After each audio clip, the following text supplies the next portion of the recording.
Hello viewers, this is Dennis. I am a photographer in Uganda. Yeah, Uganda is a very good country. Besides politics, but it's a very good country. We are gifted by God, by nature. As you can see, we have flowers and all that. Today, what I want to talk about is, I would say, my life as a photographer in Uganda. Um, I began photography, I can say officially I began photography in 2014. I was studying software engineering at Mackay University. 2014 was supposed to be my fourth year as a software engineer, but I realized, first of all, I noticed that websites had gone down, so I left software engineering and I went into photography. And most of my people I studied with, I don't know how many are still getting work, but some few I know who are a bit rich, at least I entered into insurance, but what we had been trained for was to do websites and all those things at the highest level possible. But by the time we finished campus, websites had gone down because Facebook was actually popular. So most companies opted to make their websites in, or how can I say, their social media handles instead. Okay, that's the backstory. So I decided in 2014 to be in photography. Actually, even before I joined photography, I was in Uganda. We call them Papa. Okay, I was the fellowship leader in terms of media. I was the one who was capturing videos for the fellowship, for the Born Again Fellowship, by the way. I was the one who was capturing photos. By then, I didn't have a camera. I had a Nokia, I think a Nokia C7. I was using a phone, but I was good at what I was doing. So in 2014, I asked my father to send me a camera. He sent me a Canon 60D. It had 18 to 85 millimeter lens, aperture of f4 to f5.6. I think it could reach up to maybe 32. I don't remember really.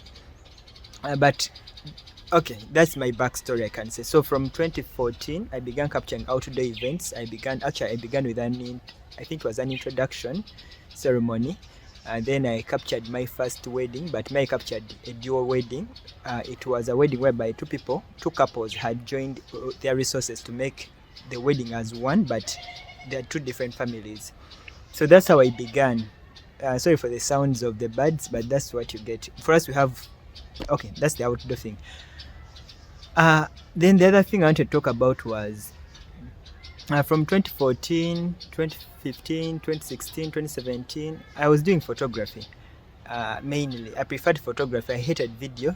Video requires you to stand a lot, especially here in Uganda. We're in the equator, so we have that hot sun, especially from midday up to 3. It is really hot. So my videographers normally, for the events we used to work together with, for them they had to stand throughout the events. And the events of Uganda, they don't keep time. The events last like, let me say, 7 hours, but in reality we need only like 3 hours. If the event was well done, it may be 5 hours of video. So with that, I opted to stay a photographer. With photography, I can easily sit down when I'm tired and then stand up, then do more photography and all that. I didn't know much about for cameras and all that, but events used to come to me, so I used to go capture. I could even capture birthday parties. I remember I used to capture baby showers. I used to capture bridal showers. The main challenge I found with those two events was, especially bridal showers, were always at night. So the problem with bridal showers at night is that you have to use a flash, and the lens I had was not good in opening the aperture. So those are some of the challenges I faced. So we reached, I think, was it 2023? Yeah, my lens, actually that lens got many problems. By that time I used to give out my camera, which I would say never give out your camera. If a person wants to use your camera, they should hire you, so that you are the one to use your own camera, because they drop them. Every time I used to hire my camera, it never came back the same, and I could incur the costs of repairing, yet the money I got for hiring was very little. So I decided, up to now, even if you're my brother or sister, I can't lend you my camera. Even if you're my father or mother, the best I can do for you is you hire me, I come with the camera, capture for you, I go. That's how I do it. Anyway, that's my backstory. In 2023, my brother, he's okay. I wouldn't go into the details. He had a master's graduation party. That time my lens of 18 to 85 millimeters f4 had got really spoiled. It had fallen down many times and all that, so I opted to get a 50 millimeters, the Nifty 50. A 50 millimeters f1.8. I got the Chinese version. I had made some research. Most people were recommending the Canon version. The Canon lens of 50 millimeters is the best and all that, but in my research I noticed that the Canon 50 millimeter is of course very good, but the challenge is that the Canon one, it had 5 blades. For those of you who understand aperture, it has 5 blades inside. Yet the Chinese version is called Yongqi, I don't know. For it has 7 blades. So in photography, or especially in video, though I don't really capture video, the 7 blades are always bring a better output than the 5 blades. So I opted for the Chinese one at the same price. Actually, it was around, if I'm to estimate in Uganda, it was around I think $120. Yeah, 500,000 in Uganda anyway. So I made sure I buy the hood. I made sure I buy all these other things that I needed. I bought the hood. I bought. Finally, what I wanted to bring out is that there was a great transition between my photography of 17 to 20 of 2023. 2023 is when I began using the f1.8 lens, and even then I didn't know really much about how to get the best out of it. But then I made more research. Actually, I was watching different people on YouTube and all that, and that's why I'm making this video, so that someone maybe out there was maybe looking for this information, and they also may find out. So some people are saying, look through your past photos, see which lens focal length you normally use and all that. But the challenge in Uganda is that actually, if you are to capture an event, I would say you need every focal length because for example, you'll be capturing a group of photo of 2 people. As you are capturing, then 5 people come join. I mean, it's a disorganized country, let me say like that. So you need every focal length. So you are like, but I wanted to capture too fast. Then so Ugandans have problems. Anyway, my point is this. So I didn't really do that research of which focal length I normally use and all that. What I decided is that at least the 50 millimeter is available. Actually, in Uganda, I bought a new one, and the focal length, it can vary from 1.8 to I think to f22, which is very good. I rarely use f22. Actually, the maximum I've used on that lens I think is f16 maybe, because sometimes you get this very high, very hot, very bright sunlight, especially midday. So in this video, what I want to show, I'm going to add another video. I want to show there's some few things I learned over the time. For example, I learned to increase the blue colors in the camera to 2 by 2, blue bit 2, then also magenta to 2.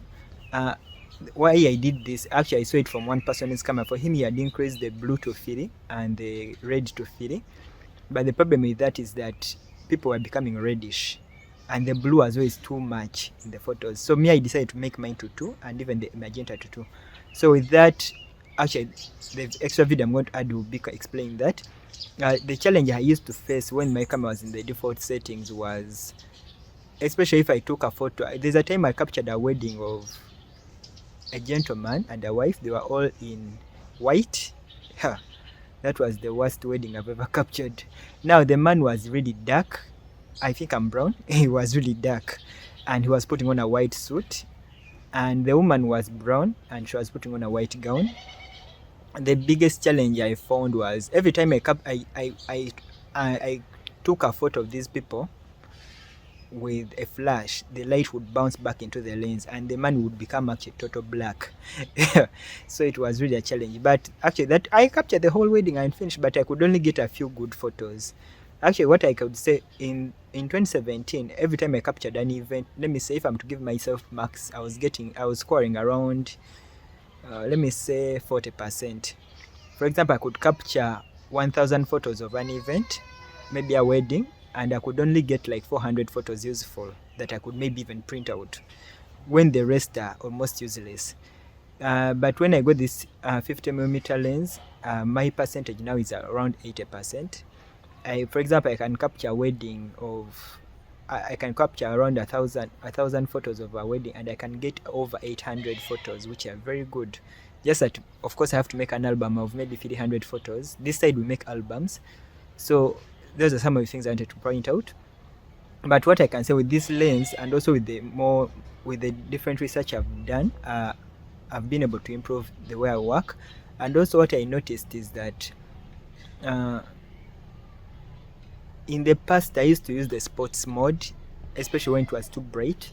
I used to use the sports mode. I was not using the manual mode. First of all, the lens I had was defected. It had a lot of issues. I could not really use the manual mode. If you use the manual mode, it could bring lens error and all that. I just needed a new lens. So what I used to use the sports mode. But what the sports mode used to do, first of all, you increase the shutter speed to maybe 500, 1/500. Then it could also increase the ISO. Sometimes you could reduce the ISO, other times you could increase it so much. So my photos came out when they have a lot of dots in them. But with time, I learned manual, and actually right now I don't take photos without using the manual mode, even if it is dark, even if it is. But what I've understood over time is that the less shutter speed you use, the better ever. Because I'm not telling you to use 1/20th of a second. No, that would be the worst. Most people recommend that maybe if your focal length is 50 millimeters, you should use at least 1/60th of a second, and that would be the best minimum. But of course, if people are moving, people people always say if you have children running around, but I could say adults run around much more than children.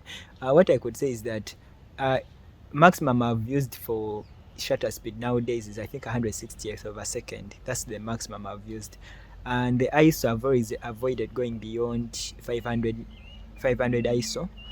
Yeah, I used to use 800 sometimes, but nowadays I don't go really above 500. Okay, those are some of the things I wanted to point out. Then the other thing I wanted to say is, forgive me if I'm too close to you. The main reason I put this close is that so that my audio is as audible as possible. The other thing I wanted to point out was when I'm going out for photography, I put on a cap. It helps me so that the light doesn't shine in my eyes. Once the light shines in your eyes, you can't really see clearly through the view of the lens. How they call it, the viewfinder. Yeah, it becomes hard. But if you have a cap on your head, your eyes are protected, so you can, every time you look through, you are seeing exactly what you need to see. So those are some of the things I wanted to point out. I don't know if I've pointed data, I've left out something. The other thing I would also say, get the fastest memory card that you can afford.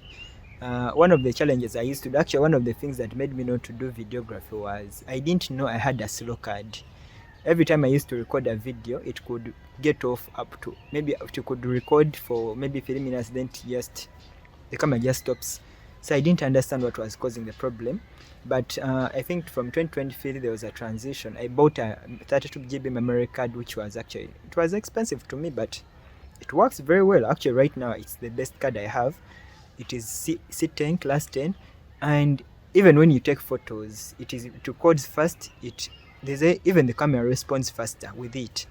So the other thing I would say, always check your cards. If you find your camera to be slow, make sure you get the best quality memory card possible.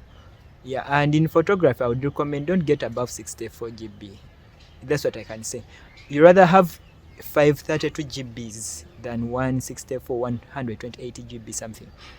Why I say that is this: if you have fast 32 GBs, I've been capturing events for you long. I don't mind how long this video will be.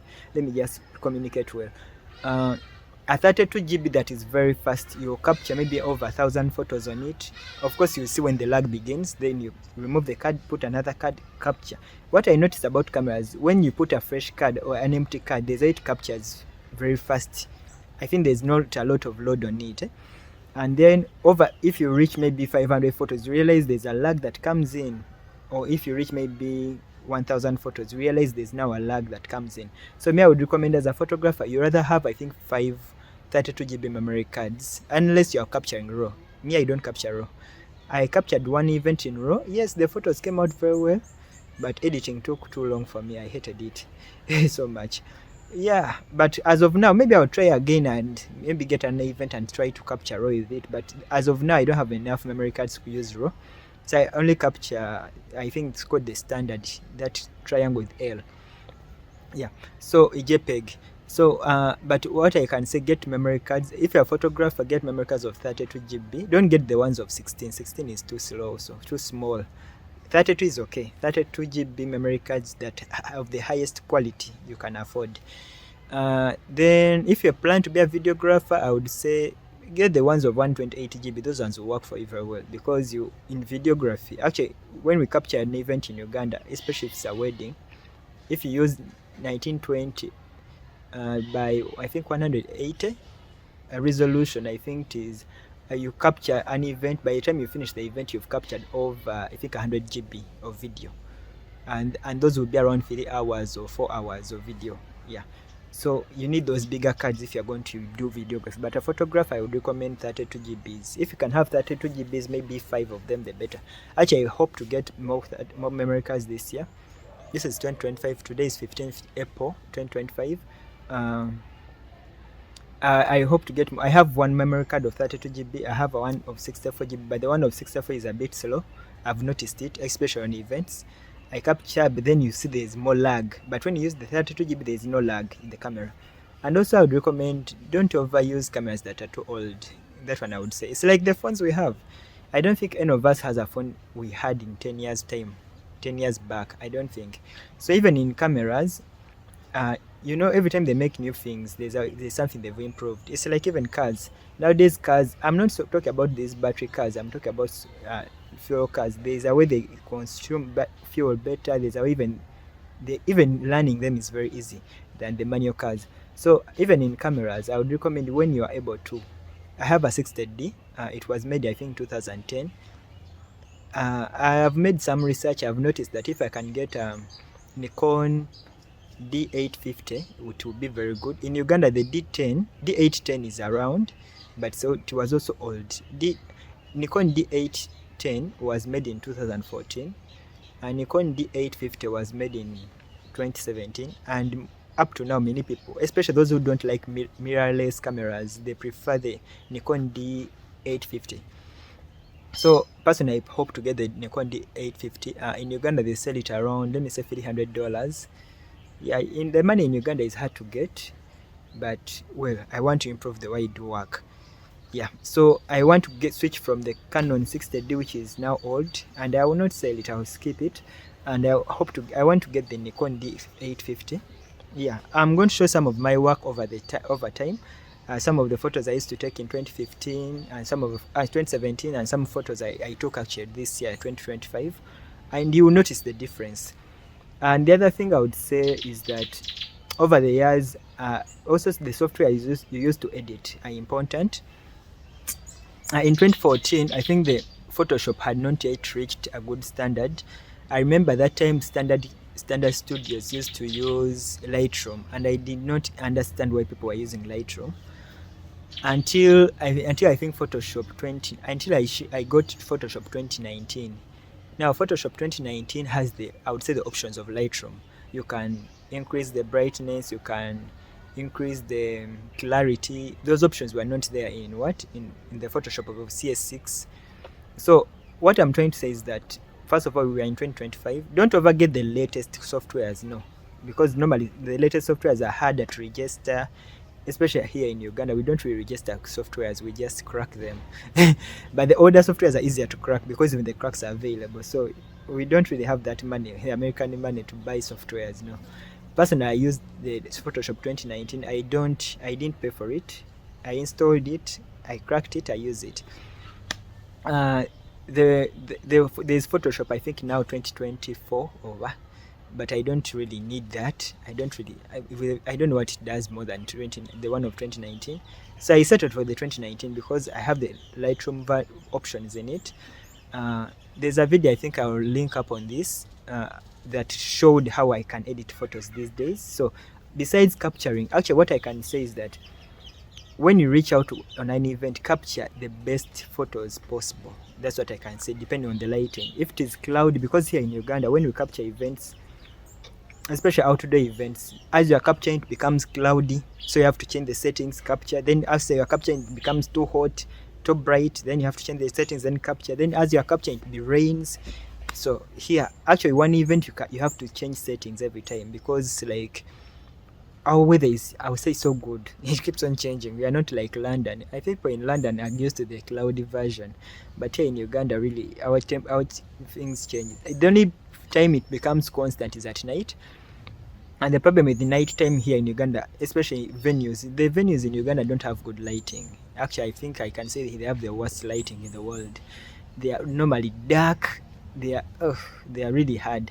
So some people have opted to going with soft boxes, but soft boxes are really hard to use also. You need an assistant, for example, and the payment in Uganda for media is not good. That one I can tell you, it is not really good. Let me say, if, for example, a bridal shower, the best money I would have gotten on a bridal shower would have been, I would have charged maybe 300,000 for a bridal shower. But in Uganda, you end up being paid not even $100. You'll be paid $40. That's how pathetic it is in Uganda. $40 for a bridal shower to capture photos, and they want the good ones. So the payment in Uganda is not really good. But if it was $300, it would be a very good. Actually, I would not only be able to update my devices, I would be able to even bring in soft boxes and all those other things. But the payment here is really bad. So that's the other issue in Uganda. But what I can say, the demand for photos is not going away. It's going to be here. People have phones nowadays. I'm using a phone to record this video, but there's nothing faster than a camera. That one I can tell you. There's nothing. There's no phone that is as fast as a camera. So with that, and even videography, yes, phones can capture videos and all that, but there's no how can I say, phone that can open the lens as wide as a camera. So even in videography, if you have these lenses that can open, like the 50mm f1.8, or even there's f1.2, there's no phone that can match up. So all I can say, media services are here to stay. So if you're in media, don't fear, you are still in work. Maybe you may not be rich and all that, but at least work will always come to you. All I can say is update your devices, update your softwares that you use to edit, because the latest the software is, the easier it becomes for you to edit. Actually, as I mentioned, I don't really capture raw, but sometimes you reach challenging moments. All I can say is that when you're in dark moments, especially, I would recommend you use raw, because there you can easily recover details that you lost. In JPEG you need a lot of lighting, so you end up, unless you can open the lens. And also I've learned that I'm no longer going to open my lens above how can I say, below 2.8. There's an event I captured and I had opened the lens to 1.8, and it was very easy to lose the focus. Yeah, 2.8 at least I still maintain my details and everything, and so that's what I can say. And then the other thing I would want to say is get time to learn from people who know editing, who can teach you how to edit photos, especially Photoshop. Most of us here in Uganda use Photoshop. Lightroom used to be a big thing in the past, but you know, Lightroom, I remember I used to get the softwares of Lightroom, and they used to disturb me to pay for them. So I never really learned Lightroom because of that. But Photoshop, especially from 2019, the Photoshop CC 2019, if you can get 2021 and above, and you can crack them, and if you can pay for them, it's good. But if you can't pay for them, well, you have to survive. Especially here in Uganda, we survive. We don't really pay for things. What I can say is that learn them, watch videos of people who teach you how to edit. I'm going to put my own video of how I edit using Photoshop. Yeah, and I use JPEG, but I open Camera Raw, then I adjust my photos accordingly, and it becomes easier. Because the other issue, especially in 2025, like we are in today, is that people want speed. Of course, we don't do speed to impress people, but I mean, by the time you convert a raw photo, and then you've edited it, and then you've saved it as JPEG, and then you are sending it to a client, I think you need a full week, and people are not that patient. That one I can tell you, they're no longer that patient. You do a wedding today, people want some photos that very night. That's how things are nowadays. So, of course, I don't send them all the photos. What I do, especially if I've captured maybe a wedding, because the weddings, normally people are on fire. They want to see themselves and all those things. So what I do, I've captured the event, I reach home, I copy the things onto a computer, I keep them on the memory card for the time, edit like maybe 20 photos or 30, especially for the bride and groom, the best photos I got, maybe even some few group photos. Then those are the ones I first share with them. Then I sleep. Actually, I turn off my phones, I sleep because I need to rest. Then in the morning, I wake up, select more, edit more, send more. Then after that, at least most people there will be contented. They've seen some few photos, they shared some and all that. Then Monday, anyone who asks me for photos, I refuse to answer to send them photos. Tuesday, I refuse. Wednesday, I now start uploading maybe over 100 photos to Google album. I use Google Photos to upload and share photos to clients. Yeah, so I think that's the other thing I want to talk about. And then the other thing, what I would say is always have a backup. Personally, I have a laptop, I have a desktop. A desktop, I keep it in a different location. But what I do, when I capture an event, I put the photos on the laptop where I'm going to edit from. Then I put also that same copy onto a desktop, which won't move. Yeah, so I mean, losses can happen anyway. None of us knows when things get stolen or anything. So I keep a backup that way. And also, as soon as I edit some photos, I upload them to Google Photos. I make an album for that client and send them the link, so they start going there to watch, to get some of their photos. And if the client has paid me well, I get a flash disk. Normally, I buy a 32 GB. I put all the soft copies, the ones I captured, and even the edited copies onto that flash, and I deliver the flash disk. If they want an album, I make an album in that week. It depends on the payment in Uganda. So I make an album, I also deliver it. Yeah. I think with that is it. That's what I wanted to share today. Yeah. So all I can say is that over the years, as of today, I think I've been a photographer for over 10 years. But profit-wise, I think I began making profits around, I think 2018. That's when I began doing events and I was getting some money. But before 2018, I was not really making money. I was just capturing events because people just needed a camera person. So I was there, I had the camera anyway. So, but the payments were not good. I mean, once the event gets over, the person becomes hard to get. Yet before the event, they're always looking for you. So, but what I've learned over the years is that, especially here in Uganda, Ugandans are liars. They lie a lot. That one I can tell you. You can read the book of Titus in the Bible. Ugandans are like Cretians. The people from Crete. Yeah, they lie a lot. So what I can say, never go with the words they tell you. For example, if you estimate to get maybe, let me call it, how much, $100 on an event, make sure you get at least $80 before you do an event, before you even capture it. If the person is not willing to pay you $80 out of the 100, don't work for them, because I can tell you, as soon as the event ends, those people will disappear. Not only disappear, they'll be hard to get, and they want to pay you after 1 year. I mean, now that's a problem. So you end up with people's work, you've not yet finished, you are not yet fully paid, you can't really, so it's like you're in a prison. So me, what I do, once I'm paid 80%, I can deliver even the things, even if it's an album, I deliver it. So if the 20% you eat it, it's up to you, but at least the 80% I received it and I was able to do and finish the work. So always overestimate in Uganda, because if you underestimate, they will cheat you, they will lie to you, they will not pay you. Yeah, they are good at not paying.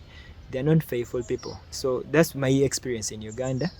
Hopefully someone doesn't get offended by this, but that's the reality.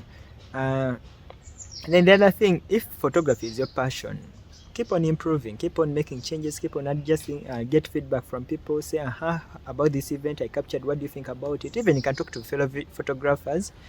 At least more Ugandan photographers are making YouTube channels, which is good.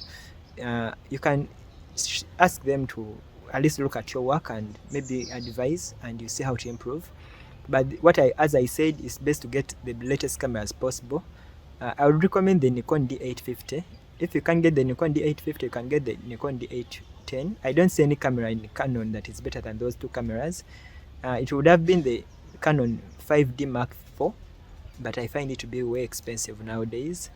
Yeah, but personally I would prefer the Nikon, because even when you look at the focus points, it's way higher than the one for Canon.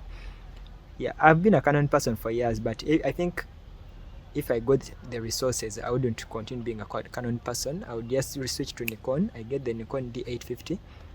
I get the right lenses. First of all, I would first get the 50mm because I know it is very good. I think I would need an external flash. Some of the things I would need, I think with those, even the battery grip, I would prefer not to run out of power as I capture.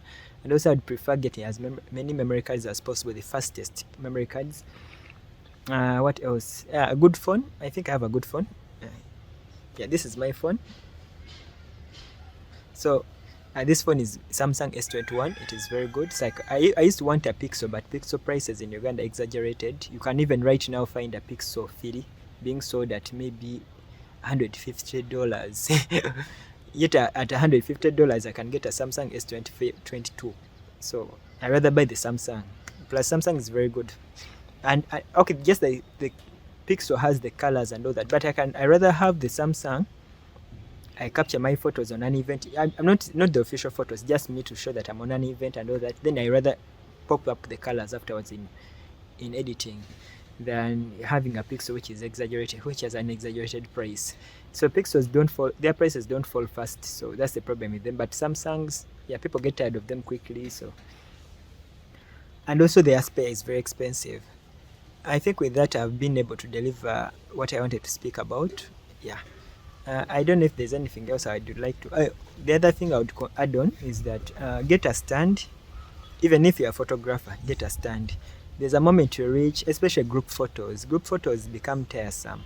If you can put a camera on the stand and you step back, even if there are 10 people, 100, you can easily adjust the stand with the position. Then, and also you have overcome the camera shake, so your photos will come out better.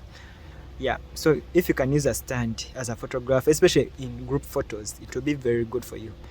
Then if you can also get the external flashes, external light boxes and all that, it will also be good. Just that, of course, there are other things that come in. You need an assistant, so that means your money has to increase, the one you charge. Then the other thing, own a camera. If you want to be a media person, own a camera. It's like a phone. If I want to call you, I will not call you and then your neighbor is there to pick up. No way. So own a camera, get a camera. Even if you can't afford the latest cameras, get the old camera. At least have one, because some people can even just want to capture a simple birthday party of their son.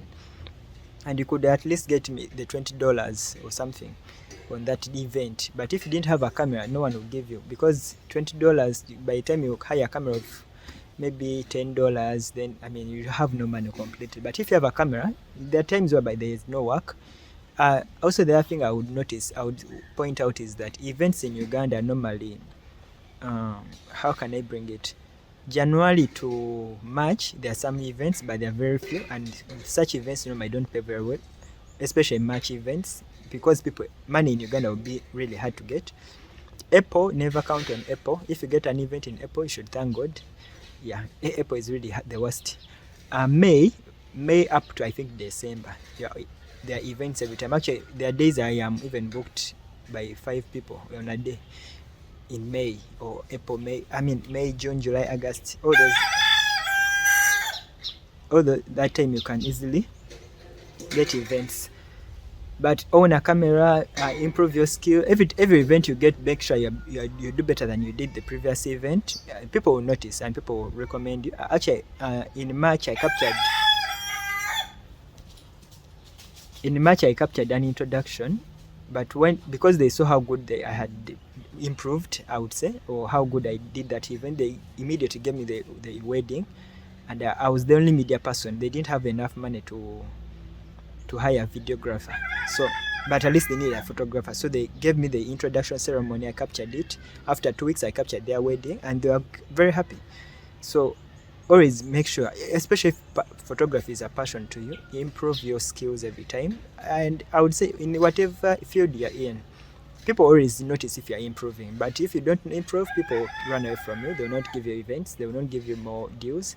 So if you're a photographer and it's your passion, always improve. I know that maybe you need a better camera, a better lens, maybe something like that. And the more you improve, the more better deals that you attract. I would say like that, they'll come to you. Yeah, so I think with that I've delivered what I wanted to deliver. If you have questions, you can ask in comments, and I'll leave my number. I think I don't fear people. You can call. You can, yeah. Don't worry about that. I'm not hiding from anyone. So I'll put my Airtel number. So with that, also the other thing you should know, this one I would say, just like I already said, Ugandans are liars. They lie a lot. Someone will tell you we have a family event for a few people. You reach the event and there are 8 tents, and you look and you're like, wow. And the event goes up to maybe 9 p.m. From 9 a.m. to 9 p.m. and they have underpaid you. Actually, Ugandans are very good at underpaying. So ensure to always get as much information before you charge the money as possible. For example, if a person says we have a family event for maybe a few people, you can tell them, okay, can I capture maybe only 10 photos? They'll be like, no, those will be very few. Oh, then like, oh, so how many photos do you want me to capture? They'll be like, we need like over 300. Then like, oh, okay. Then should I charge you maybe $300? They'll be like, that is too much. We need. Then you realize that they had been lying to you. So from that, you'll be able to gauge down to know how to charge them, because you reach the event and the event is actually big, bigger than what you thought, and you work too hard for something which is so little. So make sure you always inquire. Actually, before you even mention the price of what you are willing to work for, ensure you get as much information of the event before. For example, an introduction ceremony in Uganda, before even you mention the money, first get to know what do you want. They will tell you want photography, I want maybe videography, and also you want maybe a drone and all that. For such a deal, I think you have to I would recommend you charge above $1,000. That is 3.7 in Uganda. And they'll be like, no, that is too much, that is too much. Then before even you actually charge that money, you have to know the location, you have to know the time. But in Uganda, even if you know the time, that is useless, because Ugandans always never keep time. They will tell you we shall stop at 6 and they'll stop at 9 p.m. and you have to get a problem of moving from those far places back to the central part of Uganda. So first, before you commit yourself to the money, first always get as much information as possible. Be like, around how many people do you estimate to arrive? They'll tell you 50. Of course, if they tell you 50, multiply it by 3, that means that's 150, because they will not give the right information. And then the other thing, location. If you find that the location is really far, make sure you go with your own car. Actually, if you're charging, charge and add money for your own car to hire a car, because sometimes some places are not safe. If not, if you're willing to sleep over in that place, you can sleep over and travel the following day back to Kampala. So those are some of the things I'm trying to bring out that you should consider. Then the other thing would be, when it comes to charging the money, you have to, before you charge, first know which outputs do they want. For example, does a person want an album? In Uganda, we use sticker albums, but some people nowadays want photo books. But photo books are expensive to make. They're not really so expensive, but what I can say is that they are not good. Personally, I would never use a photo book. I wouldn't. Yeah, because in Uganda, the way we make photo books, we don't really depend on how good the event was. We depend on how many papers the photo book has. So that's the problem with photo books. So I prefer sticker albums, because I can know this is a sticker album of 200 photos. Or if it is a wedding, I never make a wedding of 200 photos. I always make a wedding album of 300 photos. Yeah. If it's a big event, I can make 2 albums. I could make 300, and those are around 600 photos, because nowadays I'm very good at capturing photos.